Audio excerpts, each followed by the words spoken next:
மாலிப்பட்டி வேல்முருகன். நான் வந்து ஆந்திரா பண்ணி நெல் போடுறேன். வந்து 4 மாதத்தில் அறுத்துரும். நட்டு 1 மாதம் ஆகுது. தை மாதம் அறுவடை பண்ணிடுவோம். மாட்டு சாணி அதிகமாக பயன்படுத்துவோம். 2 நாளைக்கு ஒருக்க தண்ணி விடுவோம். மறந்து அதிகமாக பயன்படுத்துறாங்க. இருக்கிறது பார்த்தீங்கன்னா வெள்ளை பண்ணி. இது வந்து கருங்காட்டுக்கு நடுறதுக்கு கிட்டத்தட்ட ஒரு 60 பயிர். இதுக்கு முன்னாடி நட்டோம்னா மழை பெய்யலைன்னா இது வந்து நெல் வீணாயிருது. அது சரியாக பிடிக்க மாட்டேங்குது.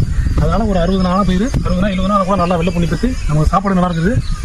எவ்வளோ வெயில் அடித்தாலும் மழை பெஞ்சாலும் வந்துடும். பயிர் இவ்வளோ வச்சிருக்கு. நம்ம வந்து இது பண்ணோம்னா ஏச தலை திருவிட்டு நட்டோம்னா அருமையாக வந்துடும். கருங்காட்டு கிழக்கு நடவாயிட்டு இது பயிர் நாளைக்கு எடுத்துகிட்டு போயிடுவாங்க.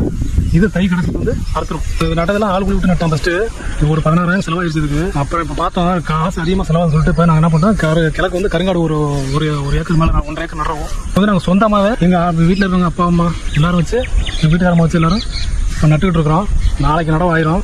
இப்போ பார்த்தீங்கன்னா நாங்கள் வந்து 2 நாளைக்கு கஷ்டப்பட்டாலும் அதில் ஒரு லாபம் இருக்குது.